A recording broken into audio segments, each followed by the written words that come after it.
Hello दोस्तों, जय हिंद। कैसे आप सभी लोग? आई होप सभी लोग अच्छे होंगे, स्वस्थ होंगे और अपनी पढ़ाई कर रहे होंगे।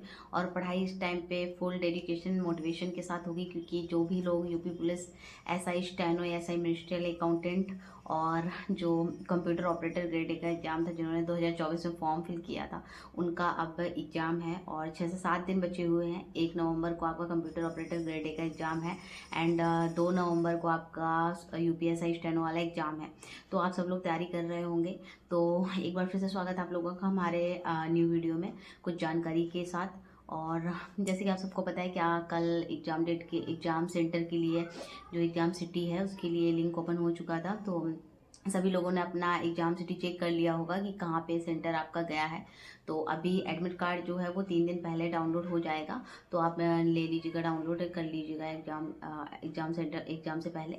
ठीक है। तो आप सबको एग्जाम सिटी पता चल चुका होगा। तो कंप्यूटर ऑपरेटर और यूपीएससी स्टेनो वाला जो दोनों लोगों का एग्ज़ाम है, जिनका भी, तो अपना एग्ज़ाम गैपिंग जो टाइमिंग है वो और सिटी में कितना डिफरेंस है वो आप देख लीजिएगा और कोशिश करिए कि दोनों एग्ज़ाम आप दीजिएगा।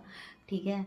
और आज मैं जो इस वीडियो में बात करने वाली हूँ वो यूपीएसआई स्टेनो और एसआई मिनिस्ट्रियल अकाउंटेंट वाला जो एग्ज़ाम होने वाला है उसके मैथ्स के बारे में बात करने वाली हूँ।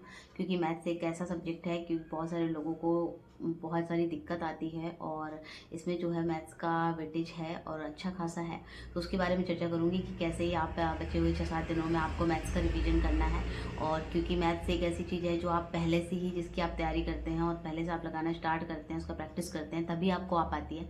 लेकिन लास्ट टाइम पे आपको क्या करना चाहिए कि आप मैथ्स में अच्छे नंबर ला पाएँ या आप अपना मैथ्स में स्कोर बढ़ा पाएँ। तो उसके लिए वीडियो में अंत तक बने रहें, वीडियो लास्ट तक देखिए। अगर मैं फिर से पूरा उसका जो लेआउट है वो मैं बता देती हूँ कि आपका जो एसआई स्टेनो यानी यूपीएसआई स्टेनो या एसआई मिनिस्ट्रियल अकाउंटेंट वाला जो एग्ज़ाम होने वाला वो एक ही एग्ज़ाम होगा और 2.5 घंटे का पेपर होगा। पेपर ऑफलाइन होगा और आपके 200 क्वेश्चन आएंगे, 400 नंबर के आएंगे और इसमें कोई निगेटिव मार्किंग नहीं है। तो आपको सारे क्वेश्चन अटेम्प्ट करने हैं, कोशिश करनी है कि आपको पूरे क्वेश्चन अटेम्प्ट करके ही आने हैं। और जीके जीएस और कॉन्स्टिट्यूशन मिला के एंड हिंदी और कंप्यूटर मिला के आपका 50 क्वेश्चन आएंगे। और आपका जो मेंटल एप्टीट्यूड और इंटेलिजेंट रीजनिंग वाला पार्ट है वो उसमें आपका 60 क्वेश्चन आएंगे और जो आपका मैथ्स का पार्ट है उसमें आपका 40 क्वेश्चन आएगा। यानी जो आपका रीजनिंग और मैथ्स मिला के जो क्वेश्चन आएंगे वो आपके 100 आएंगे। और उसमें भी आप जानते हैं 40 से 45 क्वेश्चन मैथ्स से रिलेटेड होते हैं, बाकी आपके रीजनिंग से रिलेटेड रहेंगे। तो हाँ, आपको जो मैथ्स के बारे में जानकारी देनी थी कि आपको मैथ्स कैसे पढ़नी चाहिए और कितने चैप्टर आपको कवर अप करने चाहिए जिससे कि आप एक अच्छा स्कोर कर पाएँ। क्योंकि मैथ्स का जो एक तरीका होता है पढ़ने का, एक मतलब कि उसका बेस होता है, वो हम कभी कभी क्या होता है मिस कर देते हैं। लेकिन इस एग्ज़ाम में क्या है, आपको एक सीजीएल लेवल की मैथ्स नहीं लगानी है, आपको नहीं प्रैक्टिस करनी है कि आप बहुत लंबे चौड़े सवाल लगा के जाते हैं, बहुत ज़्यादा प्रैक्टिस करके जाते हैं कि एक सीजीएल लेवल का है, लेकिन आप बेस जो है, आप फार्मूले जो है वो मिस कर देते हैं और वहाँ पे आपसे दिक्कत हो जाएगी। ठीक है। तो इसमें क्या है कि आपको सबके फार्मूले रिवाइज करने हैं और आपको जो चैप्टर हैं, जैसे हाँ, जब मैंने एग्जाम दिया था तो मुझे लगता है कि ज़्यादातर सभी चैप्टर से एक एक क्वेश्चन आया था। बहुत सारे जो ऐसे कॉमन चैप्टर हैं उन सबसे क्वेश्चन आया था और बहुत ही ईजी आए थे बहुत। जैसे कि आपने अगर कोई फार्मूला बेस है, एसआई का हो गया यानी सिंपल इंटरेस्ट का हो गया, कंपाउंड इंटरेस्ट का हो गया, तो साधारण जो आपने फार्मूले बेस्ड क्वेश्चन है सिर्फ वही क्वेश्चन आए हुए थे। ठीक है। तो आप चाहें आप अलजेब्रा ले लीजिए या अरिथमेटिक ले लीजिए, कोई भी मैथ्स ले लीजिए, तो उसमें सब फार्मूला बेस्ड ही सवाल आए थे। बहुत कम ऐसे थे जो थोड़े से क्रिटिकल टाइप हो, उनमें ज़्यादा दिमाग लगाना पड़े। तो आपको चैप्टर तो सब पता ही होगा। जिस तरीके से नंबर सिस्टम का वेटेज सभी एग्जाम में थोड़ा ज़्यादा रहता है, क्योंकि उसमें बहुत सारे पार्ट होते हैं और अपने आप में एक बड़ा टॉपिक है। तो नंबर सिस्टम से भी क्वेश्चन आते हैं 2-4। अब वो किस उसमें आ जाए, किस सीरीज में आ जाए वो नहीं पता होता है। उसमें आपका एलसीएम एचसीएफ भी आ सकता है, घातांक भी आ सकता है, शून्य संख्या भी आ सकती है, यानी कोई भी आपने पढ़ा है तो आपको पता होगा। ठीक है। तो आपको उसको पूरा रिवीजन करना है एंड फार्मूले आपको देखने हैं, जितने भी फार्मूले आपको देख के जाना है। एंड दूसरा, आप एसआई जो सिंपल इंटरेस्ट साधारण ब्याज, उसको आपको पूरे अच्छे तरीके से उसको जितने भी फार्मूले हैं, जो सिंपल सिंपल फार्मूले हैं, वो आपको पढ़ के जाना है। ठीक है। क्योंकि इससे ही भी बहुत ईजी क्वेश्चन आया था, बस फार्मूला बेस आया था, क्योंकि आपको फार्मूला याद होगा, सूत्र याद होगा, तभी आप कर पाएंगे। एंड कंपाउंड इंटरेस्ट जो चक्रवृद्धि ब्याज है उसका भी आपको फार्मूले रिवाइज करने हैं।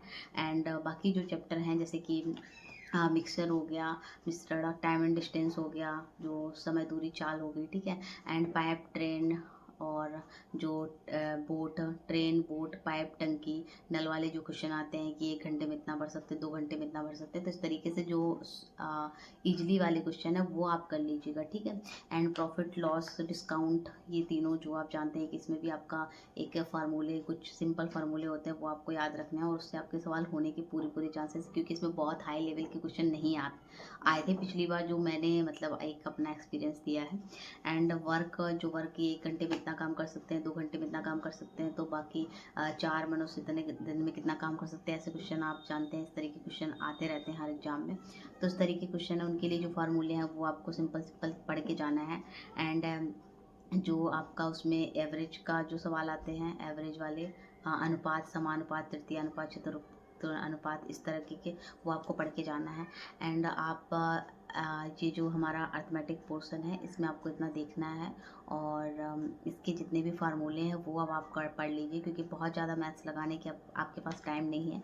आपने जितना भी पढ़ा होगा वो पहले पढ़ा होगा, तो अब आप नया बहुत ज़्यादा पढ़ने की कोशिश मत करिए। जितने आपने चैप्टर पढ़ लिए उसके उनके फार्मूले याद कर लीजिएगा और बहुत अच्छे से पढ़ लीजिएगा, ठीक है। एंड जो अलजेब्रा है उसमें आप जो अलजेब्रा में जिस तरीके से घनाभ हो गया, घनाभ हो गया, इनसे क्वेश्चन पिछली बार एक आया था, घनाभ का शायद क्वेश्चन आया था और सिंपल ही था, फार्मूला बेस्ड था। अगर आपको फार्मूला याद है तो आप कर लेंगे। घनाभ का क्वेश्चन आया था और आता भी है, बहुत सारे एग्जाम्स में आता है। उसके आपको क्षेत्रफल, आयतन, परिमाप, इन सब चीज़ों के ये याद कर लेने, जिस तरीके से बेलन हो गया, आयत हो गया, वृत्त हो गया, शंकु हो गया, इस तरह बेलन हो गया, इन सब के आपको फार्मूले याद करने हैं। क्षेत्रफल, आयतन, परिमाप क्या होता है, ठीक है। एंड आपको त्रिभुज के अलावा, त्रिभुज तो देखने ही है, सारे सारे फार्मूले एंड त्रिभुज, चतुर्भुज, षष्ठभुज, अष्टभुज, इस तरीके से इनके भी फार्मूले बेस्ड क्वेश्चन आ जाते हैं। एंड मीन, मीडियन, मोड का भी क्वेश्चन आने की बहुत ज़्यादा पॉसिबिलिटीज हो जाती है, ठीक है। इस तरीके से आपको इन सब के फार्मूले याद कर लेने हैं, और अभी आपके पास टाइम है तो आप रिवीजन करिए, मोर देन रिवीजन, हर चीज़ का रिवीजन करिए। मैथ्स, आप सबको लगता है कि मैथ्स सिर्फ लगाने के लिए नहीं, मैथ्स को रिवीजन भी करना पड़ता है। आपको जल्दी जल्दी जो होता है कि हमें 1 दिन में 2 दिन में जो कवर अप करना है, रिवीजन करना है, तो वो आप कर सकते हैं इस तरीके से फार्मूले बेस। और सब, हाँ, सभी जो जैसे एक सवाल होता है उसका कॉन्सेप्ट आपको देखना है जल्दी जल्दी, ठीक है। तो इस तरीके से आप रिवीजन कर लीजिएगा और पढ़ते रहिएगा। और अभी टाइम बहुत कम बचा हुआ है तो आप अपनी पढ़ाई पे फोकस करिएगा। और दिवाली आप लोगों की ठीक ठाक हो गई होगी और आपने अपनी पढ़ाई पे ज़्यादा फोकस किया होगा, मेरा मानना है कि।